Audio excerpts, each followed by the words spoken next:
Today, we're diving into Sigmund Freud's book, The Psychopathology of Everyday Life. Right.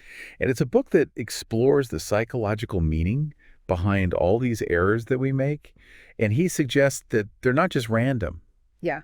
but that they're actually connected to our unconscious thoughts and feelings. The unconscious is a concept we'll be revisiting a lot today, and you can kind of think of it as the part of your mind that operates below the surface of your awareness. Okay. It's where thoughts and memories and desires reside that we might not even know we have. So almost like a hidden part of ourselves Exactly. that we don't have access to all the time. Yeah. Interesting. So Freud believed that these unconscious thoughts, they could sometimes like leak out through these everyday errors. That's right. So instead of Yeah. just dismissing them, he suggests that we should actually pay attention. Yeah, he argues that by examining these errors, we can learn a lot about our inner world, including, things like our motivations, our anxieties, and even unresolved conflicts. So it's like these errors are these little messages Right. from our unconscious. Exact. Now, one of the most common errors that Freud discusses is forgetting names. And I think we've all been there, right? Oh, absolutely. You blank on someone's name and it's just the worst possible moment. The worst. But Freud suggests that it might not be as simple as just a memory lapse. Right. He theorized that sometimes forgetting a name is connected to something a bit deeper. It might be linked to a repressed thought or emotion that's related to that person, or even something that they represent. Okay, so it's not just about a bad memory. There's a psychological reason why that particular name slipped our mind. Exactly. And he offers a really compelling example from his own life. He forgot the name of this famous painter, Signorelli, Okay. and he just couldn't understand why. And through some self-analysis, he realized that it was linked to a conversation about death that he had earlier that day, and that this triggered some repressed anxieties he had. So almost like his mind was protecting him from those uncomfortable thoughts by blocking the name that was associated with them. Yeah, that's a great way to put it. Repression is a key concept in Freudian psychology. It's a defense mechanism where we unconsciously push away those thoughts or those feelings that are just too difficult to deal with. So by forgetting that name, Freud was essentially avoiding confronting those anxieties about death. Precisely. And this idea of forgetting as a form of mental self-defense is something that he explores throughout the book. And he gives another example of a man who forgets a Latin word, aliquis. Aliquis. Yes, while anxiously awaiting news about his lover's possible pregnancy. Oh, wow. So could it be that the anxiety of potentially becoming a father caused him to block out that word, even though it was a simple word? That's exactly what Freud's analysis suggests. The man's unconscious mind was repressing thoughts related to fatherhood because they were just too overwhelming at that moment. See, this is making me rethink all those times that I've forgotten someone's name. Yeah. It makes you wonder what else might be going on beneath the surface. Right. That's the beauty of exploring these everyday errors. They can spark a curiosity about our own minds and our own motivations. It's like peeling back layers to uncover the hidden dynamics at play. So fascinating to consider that forgetting something that we often dismiss as a simple mistake could actually be a window into our deeper selves. And this is just the beginning.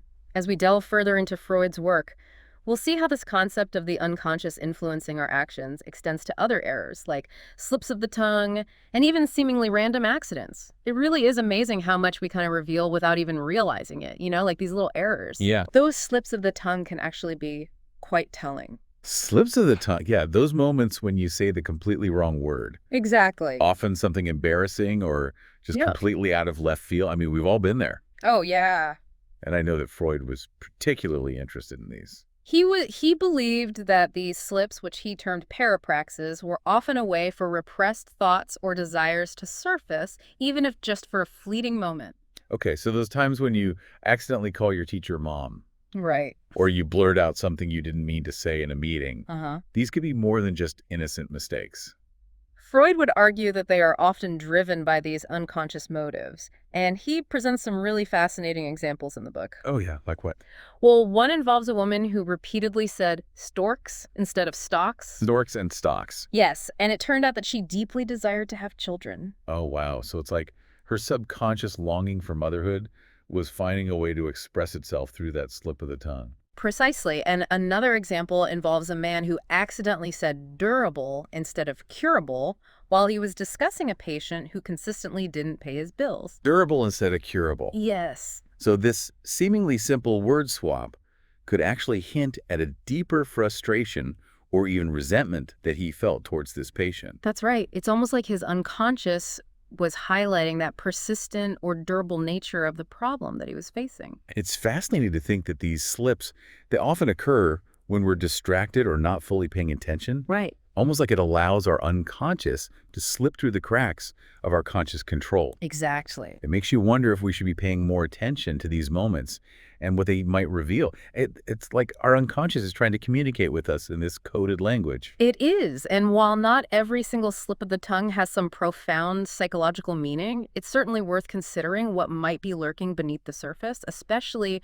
when they happen repeatedly or in really specific contexts. It's like those dreams that you have sometimes Yeah. that keep repeating. Exactly. Now, speaking of revealing actions, Freud also delved into those times when we misplace or damage objects. And he suggests that even those seemingly accidental moments of clumsiness could hold some unconscious significance as well. It is intriguing to think that something like losing your keys or breaking a dish could be more than just bad luck or a lack of coordination. Totally. He actually recounts this personal anecdote where he accidentally broke a really valuable statue shortly after receiving good news about a sick family member, and it seems paradoxical. It does. But he interpreted it as a sort of subconscious sacrifice, a way of expressing gratitude for the good fortune by offering up something precious. It's a complex idea, but it speaks to how our unconscious can kind of express itself in these symbolic ways, even through actions we might not fully understand at a conscious level. So it also makes you wonder, if those times when we're feeling particularly clumsy or accident-prone, there might be some underlying emotions or anxieties at play that we're not consciously aware of. Absolutely. And beyond these more noticeable errors, Freud also explored those little habitual actions that we do without even thinking, like tapping our feet or fidgeting or playing with objects. Oh, yeah. He called these symptomatic actions, and he believed that they too could hold unconscious significance. Okay, so those nervous habits that we try to break, Mm-hmm. they're not just random tics, they're actually conveying something about our inner state. Exactly. And he uses the example of this boy in therapy who unconsciously revealed his anxieties through the figures that he would mold from breadcrumbs while at the dinner table. Oh, wow. So seemingly just playing with his food, but he was actually expressing his inner world through those actions. It's incredible to think about how much our unconscious can express itself through these seemingly insignificant behaviors, from forgetting a name to breaking a glass to simply fidgeting with a pen. It really is. And while this deep dive into the unconscious can be a bit unsettling, it's also incredibly empowering. Because by understanding these underlying motivations, we can start to gain more control over our actions and our responses. But if we're constantly being influenced by this unconscious part of ourselves, does that mean we don't really have free will? Right. Are we really in control of our choices? That's a profound question, and one that has been debated for centuries. And Freud acknowledged the complexity of this issue. He believed that even seemingly random choices like picking a number are influenced by these unconscious factors. So even when we think we're making a conscious, deliberate decision, there might be these unconscious forces at play that we're not even aware of. That's Freud's perspective, but he didn't believe that this negated our capacity for choice altogether. Sure. It's more about understanding the intricate interplay between our conscious and unconscious minds. So instead of thinking of the unconscious as this sort of puppeteer Right. controlling our every move, Yeah. it's more like a hidden partner influencing our thoughts and actions in these subtle ways. And by recognizing this influence, we can develop a more nuanced understanding of ourselves, our motivations, and even our errors. It's not about surrendering to determinism, but rather gaining a deeper self-awareness. Yeah, it really is mind-blowing to consider how much is actually happening underneath the surface of our awareness. Yeah. Like we're carrying around this vast hidden world within us. Yeah. And these errors, these slips, they're like little glimpses into that world. It's a very powerful metaphor. And, as we've seen, those glimpses can be surprisingly revealing. Yeah. They offer clues about our motivations, our anxieties, even our unresolved conflicts. And what strikes me is that Freud isn't saying that we should be afraid of this unconscious part of ourselves. Right. He's actually encouraging us to explore it. Exactly. He saw these errors not as something to be ashamed of or, something to try and suppress, Yeah. but rather as opportunities for self-discovery. So it's like he's saying, hey, these mistakes you're making, they're not random. They're meaningful. Pay attention to them. Yeah. They might be trying to tell you something important. And that something important might be a hidden desire or a repressed fear or even like a pattern of behavior that's been holding you back. Okay, so the next time I forget someone's name, instead of just feeling embarrassed, Yeah. maybe I should pause and ask myself, what could be going on here? Is there something my unconscious mind is trying to tell me? I think that's a great approach. And it's not just about like analyzing every single error. Right. It's more about cultivating this awareness of these subtle influences that shape our thoughts and actions. This whole concept of the unconscious, it's a bit like having this secret agent Yeah. operating behind the scenes of our lives, Right. influencing our decisions and perceptions without us even realizing it. Yeah, and like any good secret agent, where the unconscious has its own methods of communication, its own coded messages. Right.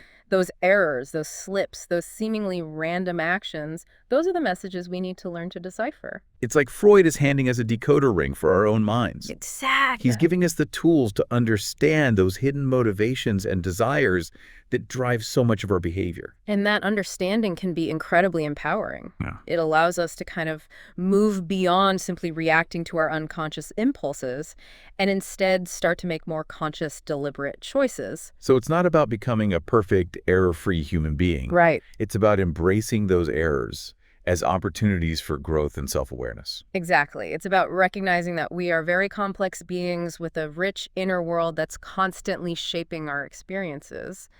And those everyday errors, they're just a part of that complexity. Well, I don't know about you, but I'm definitely seeing those everyday errors in a whole new light now. Yeah. It's like a whole new world has opened up. Yeah. A world that's both fascinating and a little bit unsettling. And the journey of exploring that world, the journey of understanding our own unconscious minds, is a lifelong one. Yeah. It's a journey filled with twists and turns, unexpected discoveries, and, very profound insights.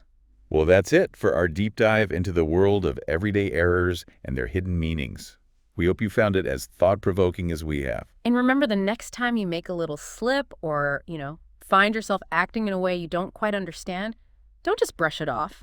Pause, pay attention, and see what your unconscious mind might be trying to tell you. Yeah. It might just surprise you.